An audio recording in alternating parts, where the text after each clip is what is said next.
Hello అండి, welcome to our channel మీ ఆంధ్ర ఆడపడుచు. Friends అందరూ బాగున్నారు కదా? నేనైతే చాలా బాగున్నానండి. ఫ్రెండ్స్, ఈ వీడియోలో నేను ఫేస్బుక్లో చాలా పెద్ద ప్రాబ్లమ్స్ని ఫేస్ చేశాను. అవి ఏంటి అనేవి మీకు ఎక్స్ప్లెయిన్ చేస్తాను. ముఖ్యంగా అమ్మాయిలు చాలా జాగ్రత్తగా ఉండాలండి. అండ్ దాంతోపాటు యూట్యూబ్లో నాకు ఈ మధ్య వ్యూస్ చాలా తగ్గాయండి. లాంగ్ వీడియోస్ అసలు దానికి కారణం నేనే. ఒక విధంగా చెప్పాలంటే అది నేనే కారణం అని నాకు ఎలా తెలిసింది, అసలు వ్యూస్ ఎందుకు తగ్గిపోయాయి, అండ్ అవి ఇంకా నెక్స్ట్ వాటి కోసం నేను ఏం చేయాలనుకుంటున్నాను అవన్నీ కూడా ఎక్స్ప్లెయిన్ చేస్తానండి. ఎవరైనా కొత్తగా యూట్యూబ్ ఛానల్ స్టార్ట్ చేసినట్లయితే ఖచ్చితంగా ఈ వీడియోని అయితే చూడండి ఫ్రెండ్స్. దానివల్ల మీకు ఎంతో కొంత యూజ్ అవుతుందని అనుకుంటున్నాను ఈ వీడియో మీరు చూడటం వల్ల.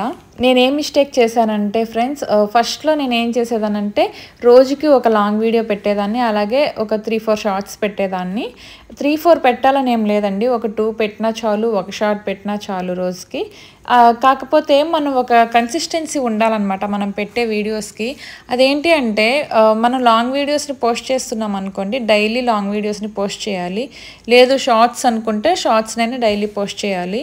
మనం లాంగ్ వీడియోస్ ద్వారా మనకి మంచిగా ఫ్యూచర్లో కూడా సక్సెస్ అవ్వాలనుకుంటున్నాం అని అన్నప్పుడు మనం షార్ట్స్ మీదే కాకుండా లాంగ్ మీద కూడా కాన్సన్ట్రేట్ చేయాలన్నమాట. మనకి షార్ట్ వీడియోస్కి ఎన్ని వ్యూస్ వచ్చినా కానీ ఒక్కోసారి ఏమవుతుందంటే మన లాంగ్ వీడియోస్ని అసలు యూట్యూబ్ సజెస్ట్ చేయదు. యూట్యూబ్ అల్గారిథం ఎలా పనిచేస్తుందంటే మనం డైలీ లాంగ్ వీడియోస్ని పోస్ట్ చేసాం అనుకోండి, మన లాంగ్ వీడియోస్ని బాగా ప్రమోట్ చేస్తూ ఉంటుంది. లేదు షార్ట్సే డైలీ పోస్ట్ చేస్తే వాటిని ప్రమోట్ చేస్తూ ఉంటుంది.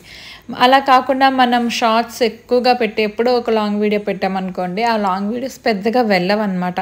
మరి ఎక్కువ ఫాలోవర్స్, ఎక్కువ ల్యాక్స్లో సబ్స్క్రైబర్స్ ఉన్న వాళ్ళకైతే పర్లేదు, కానీ నార్మల్ చిన్న చిన్న ఛానల్స్కి అయితే కష్టం అండి. అది నాకైతే ప్రాక్టికల్గా తెలిసింది. సాయి కృష్ణ టెక్ ఛానల్ ఉంటుంది కదా అండి, నేనైతే ఆ ఛానల్లో ఆయన చెప్పింది విని, అంటే నాకు వ్యూస్ ఎందుకు తగ్గిపోయినాయి, లాంగ్ వీడియోస్ నేను ఛానల్ స్టార్ట్ చేసిన కొత్తలో పెట్టినా కానీ అట్లీస్ట్ పర్ డేకి 100 అయినా సరే దాటేవండి ఖచ్చితంగా. ఆ తర్వాత ఇంకా మెల్లమెల్లగా వెళ్ళేవి, ఏదో ఒక పాయింట్లో ఆగుతాయిలేండి. బట్ ఇప్పుడు ఏంటంటే నేను పెట్టిన లాంగ్ వీడియోస్ కనీసం 100 కూడా దాటట్లేదు. బట్ ఇప్పుడు నా సబ్స్క్రైబర్స్ అయితే 50K, అంటే 50,000 దాటున్నారు. దగ్గర ఇంకా 60Kకి దగ్గరలో ఉన్నాను నేను. ఈ టైంలో మరీ 50-100 వ్యూస్ లాంగ్ వీడియో కంటే అసలు చాలా బాధ అనిపిస్తుంది అనమాట. దానికి నేను చేసుకున్నదే స్వయంకృత అపరాధం అంటారు కదా, అలాంటిదే కారణమని నేను అనుకుంటున్నాను. అనుకోవడం కాదు, టెక్ ఛానల్స్ వాళ్ళు కూడా అదే చెప్తున్నారు. నేను ముందు డైలీ లాంగ్ వీడియోస్ పెట్టేదాన్ని అని చెప్పాను కదా, ఇప్పుడు నాకు టైం సరిపోక ఆ మధ్య నేను ఏంటంటే ఫాస్టింగ్ వీడియోస్ చేశానండి. ఆ టైంలో ఫుల్గా టైం సరిపోక నేను బాగా ఇంకా స్ట్రెస్ ఎక్కువ వచ్చేసి ఇంకా వీడియోస్ చేయలేక అంటే ఆ వీడియోస్ని ఆపేసాను. వాటితో పాటు లాంగ్ వీడియోస్ని కూడా డైలీ చేయడం ఆపేసాను అన్నమాట. ఎప్పుడో ఒకటి వీక్ ఒకటి, 2 వీక్స్ కోటి అలా చేస్తున్నాను. ఆ చేసినప్పుడే ఒక 2 వీడియోస్, అంటే ఈరోజు ఒకటి పెట్టాను అనుకోండి, రేపు ఒకటి పెట్టేసి మళ్ళీ నెక్స్ట్ వీక్ అలా పెట్టుకుంటున్నాను.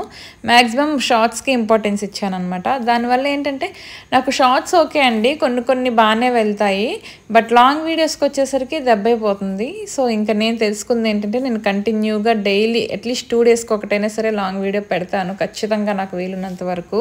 అండ్ ఇది నెంబర్ 1 మిస్టేక్ అనమాట. నెంబర్ 2 ఏంటి అంటే మనం లాంగ్ వీడియోస్ని చేసిన వెంటనే, లాంగ్ వీడియోస్ అనే కదండి షార్ట్స్ కూడా మనం అప్లోడ్ చేసిన వెంటనే వేరే సోషల్ మీడియా అకౌంట్స్ ఉంటాయి కదా, లైక్ ఫేస్బుక్, వాట్సాప్, ఇన్స్టాగ్రామ్ అలాంటివి ఉంటాయి కదా అండి, వాటిలో మనం వెంటనే పోస్ట్ చేసేయకూడదు. యూట్యూబ్ అల్గారిథం ఎలా పనిచేస్తుందంటే, ఫర్ ఎగ్జాంపుల్ మన వీడియోని ఒక 100 మెంబర్స్కి పంపించింది అనుకోండి, ఆ 100 మెంబర్స్ 50% చూస్తున్నారా, 100 చూస్తున్నారా, 90 చూస్తున్నారా, లేదంటే 10% చూస్తున్నారా చూసుకుంటుంది అనమాట.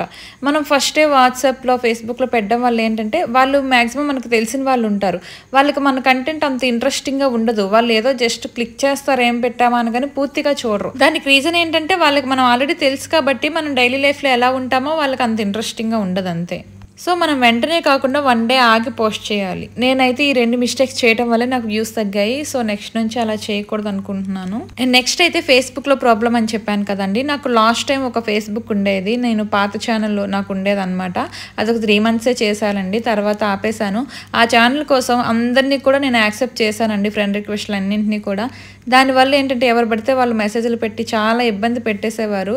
ఇంకా నేను ఛానల్ కూడా ఆపేశాను కాబట్టి ఇంకా ఫేస్బుక్ ఎందుకులని దాన్ని కూడా డిలీట్ చేసేసాను. కానీ మనం ఫేస్బుక్ ద్వారా కూడా శాలరీ సంపాదించవచ్చు అని తెలుసుకున్న తర్వాత మళ్ళీ ఈ సెకండ్ ఛానల్ కోసం అని చెప్పి నేను ఫేస్బుక్ అకౌంట్ క్రియేట్ చేశాను. నాకే తెలియకుండా నన్ను ఏదో గ్రూప్లో యాడ్ చేశారు. ఎవరు యాడ్ చేశారో కూడా తెలియదు. దానివల్ల నాకు చెత్త వల్గర్ ఫొటోస్ అన్నీ కూడా వచ్చేస్తున్నాయి మొబైల్కి. ఎలా అంటే డైరెక్ట్గా అసలు మనకి నోటిఫికేషన్ వస్తుంది కదా మొబైల్లో ఫేస్బుక్ నుంచి. ఏంటని స్క్రోల్ డౌన్ చేసేసరికి అసలు చెత్త వల్గర్ ఫొటోస్ అన్నీ చెప్పలేనండి నా నోటితో, అలాంటివి వస్తున్నాయి. మన మొబైల్స్ని చిన్నపిల్లలు కూడా యూజ్ చేస్తారు. అసలు ఏంటండి పరిస్థితి?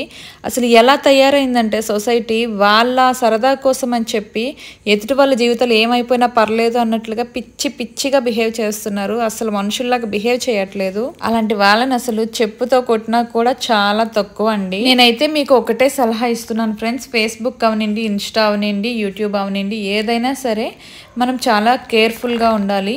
నేను ఫేస్బుక్ని మానేసి చాలా రోజులైందండి, చాలా ఇయర్స్ అయిపోయింది. కాబట్టి ప్రజెంట్ అప్డేట్స్ ఏం నాకు తెలియట్లేదు.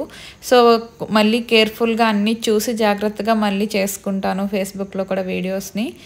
బట్ ఫేస్బుక్ అయినా కానీ, ఇన్స్టా అయినా కానీ, ఏదైనా కానీ ఫ్రెండ్స్ చాలా కేర్ఫుల్గా ఉండండి. మెయిన్ ఏంటంటే చిన్నపిల్లలకి మొబైల్స్ ఇచ్చేటప్పుడు చాలా కేర్ఫుల్గా ఉండాలి. అసలు వాళ్ళ ఏం కంటెంట్ చూస్తున్నారు, ఎలాంటి కంటెంట్ వస్తుంది మొబైల్లో అనేవి మనం కొంచెం మానిటర్ చేస్తేనే చాలా మంచిది. ఈ వీడియో మీకు ఎంతో కొంత యూజ్ అవుతుందని అనుకుంటున్నాను friends. Please like and subscribe.